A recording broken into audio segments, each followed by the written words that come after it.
Acreditamos reunir em nós todas as condições necessárias para que o mandato 2023-2025 seja um mandato de ainda maior crescimento e desenvolvimento da nossa estrutura. Caros e caras camaradas, eu não poderia terminar a minha intervenção sem deixar de fazer uma pequena abordagem ao contexto político atual. Como todos sabemos, vivemos tempos difíceis, em que cada vez mais forças políticas populistas vão disseminando na nossa sociedade, e numa altura em que nos aproximamos da celebração dos 50 anos da liberdade e da democracia, é imperativo não nos deixarmos enganar nem corromper por discursos que até podem soar bem ao ouvido, mas que no seu seio colocam em causa todas as conquistas da vida. É preciso fazer um exercício de reflexão e trazer à memória de todos aqueles que estão esquecidos os tempos austeros do passado, onde subsídios, pensões e salários foram cortados, onde feriados e direitos foram suprimidos, onde grande parte do povo português vivia no limiar da pobreza. Tudo isto culpa das más políticas de direita, onde quem arcava com as consequências era o povo português. Como diz o nosso secretário-geral do Partido Socialista, o nosso Estado de Direito não é perfeito, tem pontos a aprimorar e a desenvolver. Mas a realidade é que é aquele Estado que nós conseguimos criar em que vigora a liberdade e a democracia. Tal como nos diz também o secretário-geral do Partido Socialista, Pedro Nuno Santos, e futuro primeiro-ministro, a solução não é transformar esse descontentamento em ódio. Assim, caros e caras camaradas, que os valores de Abril imperem sempre entre nós. Muito obrigada a todos, vamos ao trabalho e viva a JS!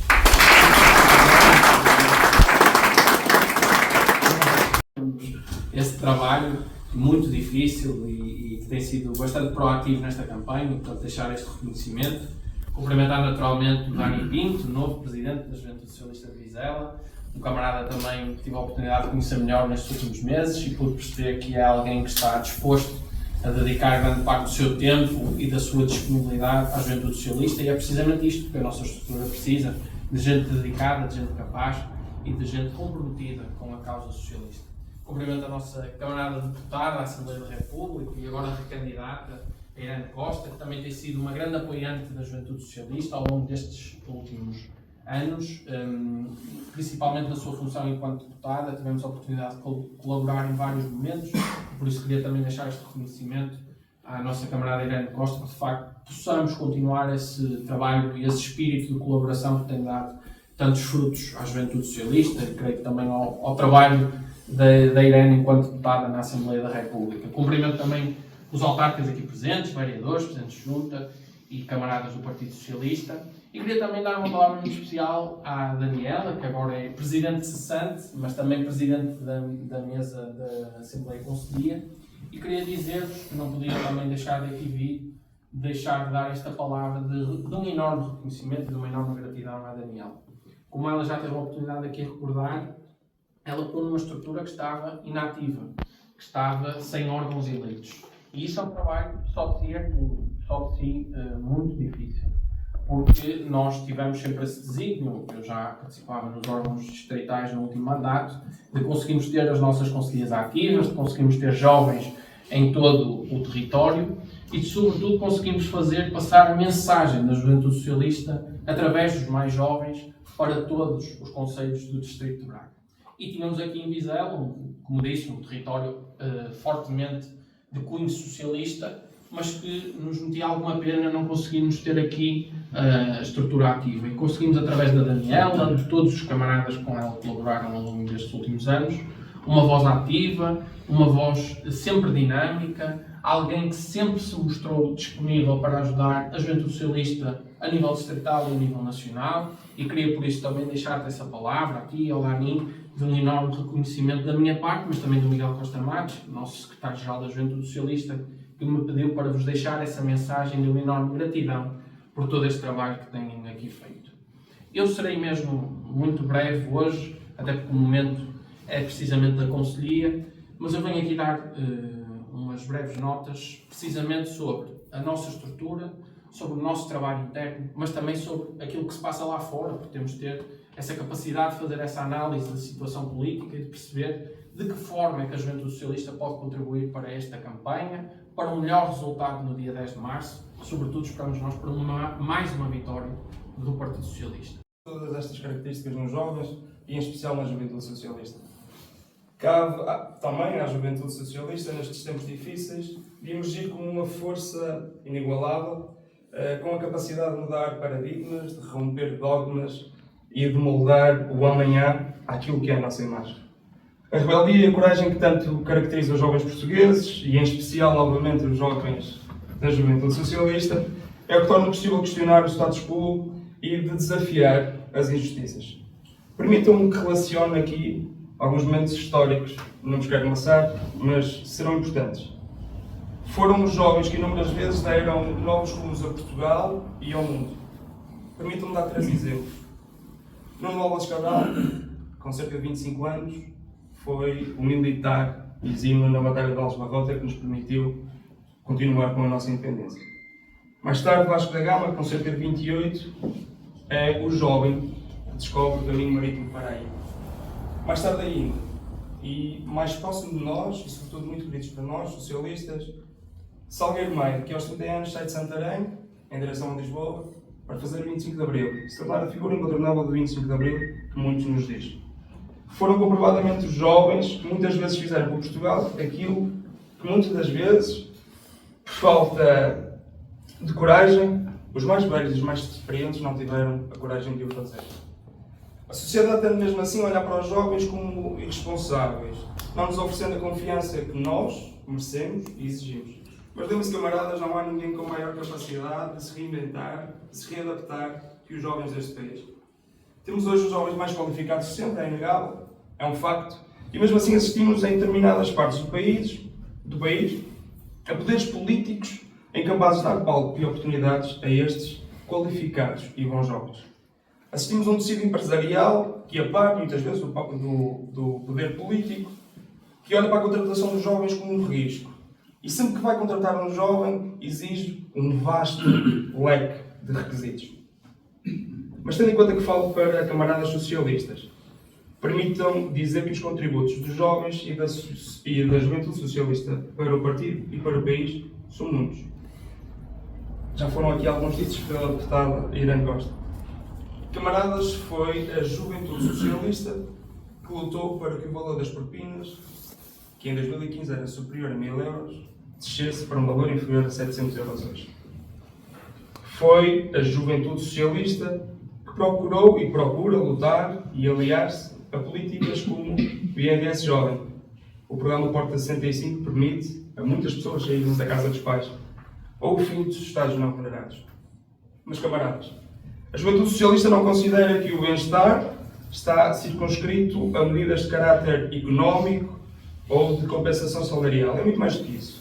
Deixem-me dizer-vos, acreditamos, sobretudo, nós, jovens, e nós, jovens socialistas, que o bem-estar dos portugueses pende, sobretudo, aos direitos, liberdades, garantias, e que o compromisso da Juventude Socialista nesta matéria é evidente. Foi e é a Juventude Socialista uma das principais vozes na defesa de matérias como a eutanásia, a relação dos casais do mesmo sexo, da liberdade sexual e da autodeterminação. Camaradas, ao contrário que a direita conservadora, retrógrada, nos diz, a eutanásia não obriga ninguém a morrer. Garante sim a escolha de uma morte com dignidade, sem sofrimento para o utente e para a família. O aborto não obriga nenhuma mãe a abortar. Dá-lhe a liberdade, num período muito precoce da gestação, de escolha. A adoção dos casais do mesmo sexo não obriga ninguém a adotar. Há sim a possibilidade de crianças de crescerem e terem alguém que cuide delas com responsabilidade. Mais vale crescer com 2 pais ou com 2 mães do que com nenhum. A homossexualidade, que tanto assusta os extremistas da direita, é para nós uma não questão. Já ultrapassamos isso. Preferimos a liberdade e a felicidade de homo e de heterossexuais da sociedade portuguesa, em vez da infelicidade e frustração de machistas e de sexistas. Mas, camaradas, tenhamos a consciência que o crescimento de forças populistas, como foram aqui referidos, ameaçam as vitórias e os valores de Abril, que tanto os socialistas e o Partido Socialista prezam em defender. E essas vitórias são do Serviço Nacional de Saúde, são a escola pública. E permitam-me que fale destes temas sensíveis, porque para nós socialistas, a liberdade não se mede aos palmos, não se mede em metros, não se mede em euros, como tantos liberais nos têm dito que quanto mais dinheiro, mais livres somos. Não é assim que funciona. Para nós socialistas, a liberdade é algo que tem mais características qualitativas do que quantitativas. Não são números.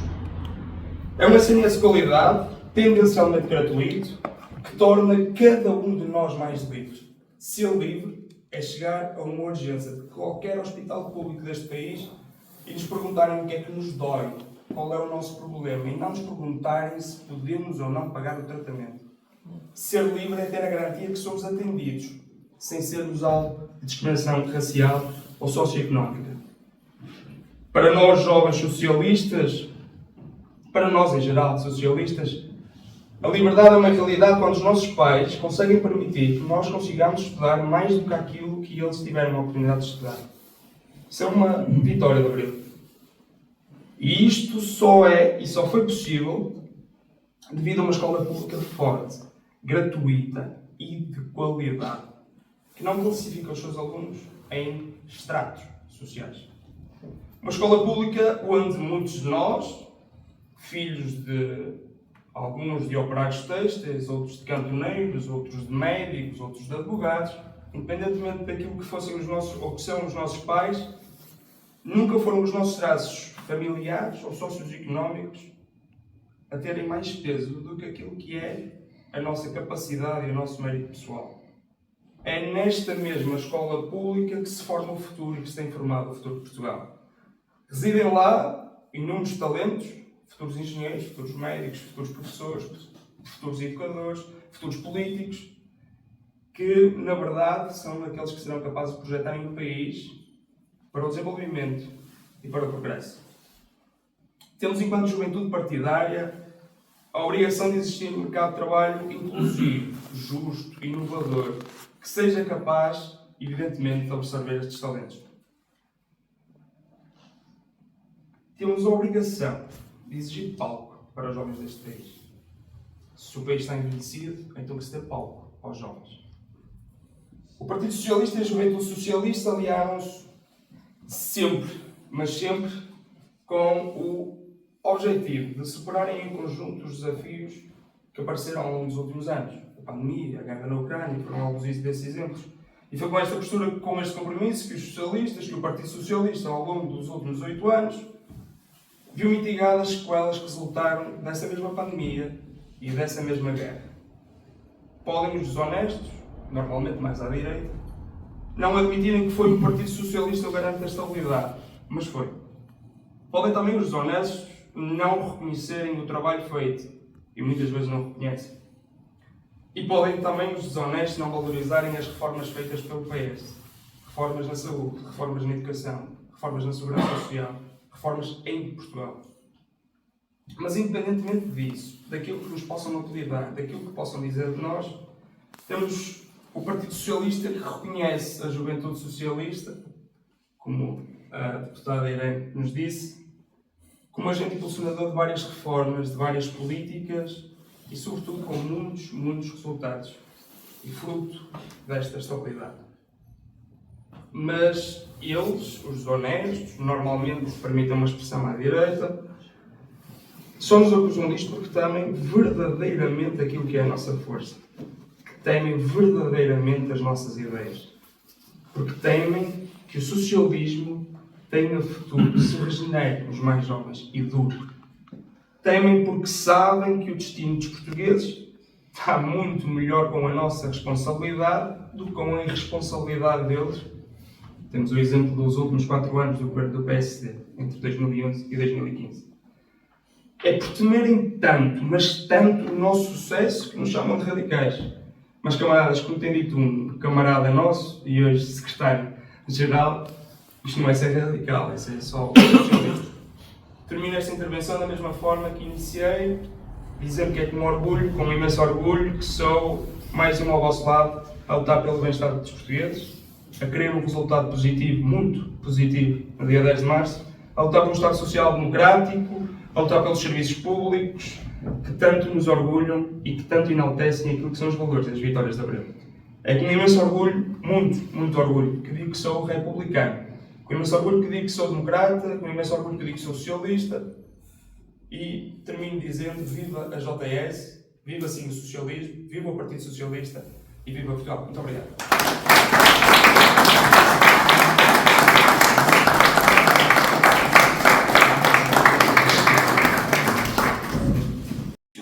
Parecia que havia receio de ter a juventude socialista.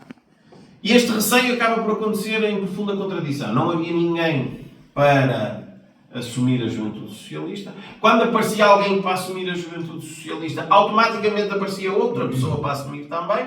Como não havia convergência, ninguém se candidatava e adiava-se mais uma vez para não haver juventude socialista.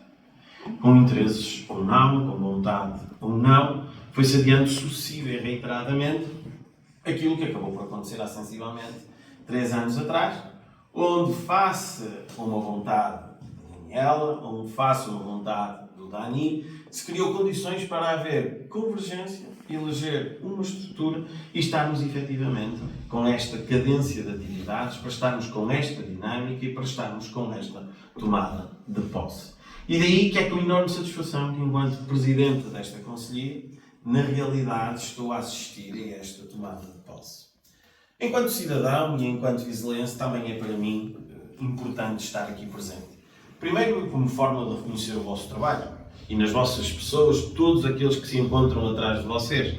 Porque na realidade têm feito um trabalho muito ativo, muito significativo, nas mais diversas áreas de atuação, quer do ponto de vista pessoal, quer do ponto de vista institucional, quer do ponto de vista pessoal, quer do ponto de vista político, como em sede da Assembleia Municipal. E este é um reconhecimento que para mim é importante, porque na realidade, enquanto cidadão, enquanto vizelense, a estrutura da Juventude Socialista, tem muito a dar ao Conselho de Viseu, tem muito a dar ao nosso país. E por isso mesmo é que isto me permite fazer uma ponte para aquilo que é relevante, que é o momento que nós estamos a viver. É um momento muito difícil. Eu acho que as pessoas muitas das vezes ainda não se aperceberam o que é que nós estamos a viver nestas eleições. A Daniela já falou aqui isso mesmo. Eu tive a possibilidade de falar em público por várias vezes durante este processo eleitoral e eu não posso cansar de dizer. No próximo dia 10 de março, o que nós vamos discutir é muito mais que umas eleições. No próximo dia 10 de março, nós vamos eleger muito mais do que um governo ou uma Assembleia da República. No próximo dia 10 de março, e 50 anos depois do 25 de Abril, nós estamos a discutir a democracia. E é isto que se está a passar. Nós vamos discutir o nosso sistema democrático. E ao discutir o nosso sistema democrático, as pessoas podem questionar porquê. Porque, na realidade, nós vivemos num período, em primeiro lugar, em que os políticos estão completamente destruídos do ponto de vista daquilo que é a sua imagem pública. Por outro lado, nós temos as pessoas completamente afastadas daquilo que é a decisão política e a valorização do seu próprio voto. E, por outro lado, nós temos também algo que é muito relevante, que é o facto de haver partidos que, do ponto de vista daquilo que é uma olhadela para o nosso sistema democrático, uma olhadela para aquilo que são os nossos últimos 50 anos de história e pensar como é que temos um partido no nosso sistema democrático e na nossa democracia que se chama Chega. Chega. Isto é só o princípio. Ou como é que temos um partido no nosso sistema democrático em que o principal slogan que está bem escrito e que foi valorizado no seu congresso, que diz limpar Portugal. Onde é que está aquela essência? Onde é que está aqueles princípios? Onde é que estão aqueles valores? Onde é que está tudo pelo qual nós lutamos para obter a nossa independência e para consolidar a nossa democracia? Não está. E esse é o problema. Porque na realidade existe um grande afastamento entre aquilo que são as pessoas, aquilo que é política, por todas as condicionantes que eu acabei de referir e muitas mais, com responsabilidade a começar por nós próprios enquanto políticos. E daí que se neste período eleitoral vamos debater muito o que é democracia, permitam-nos que vos diga algo.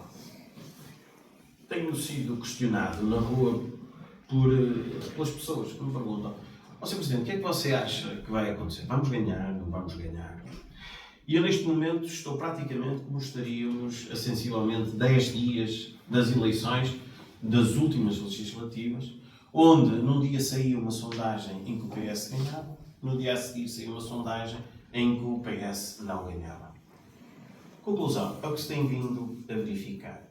E ainda falava com o Hugo Teixeira antes de entrarmos para aqui, e por acaso vou partilhar na nossa rede a notícia do Expresso daquela semana que diz que o António Costa faz efetivamente o clique na campanha eleitoral e avança para a maioria absoluta nesse dia e a partir daqui de Visão.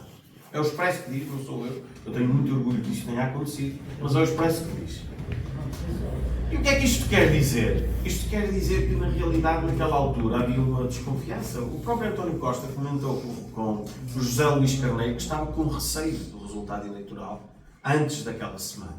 E que depois tudo se encaminhou para uma vitória. Não só uma vitória expressiva, mas uma maioria absoluta. O que quer dizer que nós estamos num período em tudo similar àquele. Mas o que é que eu explico às pessoas? Estando num período muito similar como àquele, nós temos a possibilidade desse clique existir ou não daqui até às próximas eleições. E esse clique, se existir, pode ser a nosso favor, como pode ser um clique a favor do PSD. Porque, na realidade, nós não podemos olhar para a política como antigamente. Quando existe um partido que se chama Chega, e quando existe um partido que diz vamos limpar Portugal com um slogan de campanha, é porque há uma clara alteração de paradigma na nossa política. E daí que esses cliques podem fazer, efetivamente, toda a diferença. E de quem é que depende esses cliques? Esses cliques dependem de nós.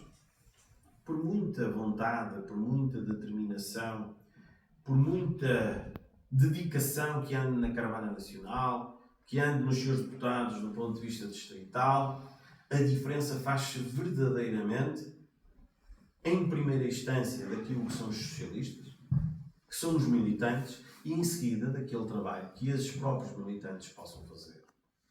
Eu digo isto porque, na realidade, uma análise daquilo que, efetivamente, permite perceber como funciona a política, nós podemos dizer que nós temos sempre, e estamos sempre, à frente. O PS consegue estar sempre à frente. E porquê? Isto é muito simples. Qualquer pessoa que se vai candidatar a uma Câmara, quem é que o candidato à Câmara quer ter do seu lado? O candidato à Câmara quer ter do seu lado os presidentes de junta. E se o candidato à Câmara vai ganhar ou não, um dos momentos para aferir efetivamente a sua vitória é contar o número